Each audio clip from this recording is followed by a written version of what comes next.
Wait, what are you doing? If you have books you don't like or don't need, you can share them with other students. All you have to do is take a photo of the book and then send it to the bot.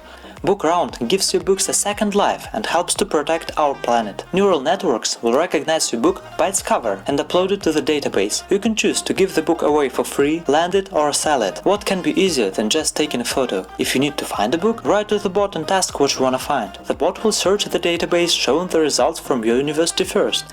If you are satisfied with the result, the bot will send you the owner's contact. All you have to do is make an appointment. Book exchange has never been easier. All the work is done by algorithms. You can look for rare books and share them with peers, or pass your textbooks on to the next generation of students. We already have a working Telegram prototype and plans for future integration into other platforms. Our goal is to help students at every university in the world.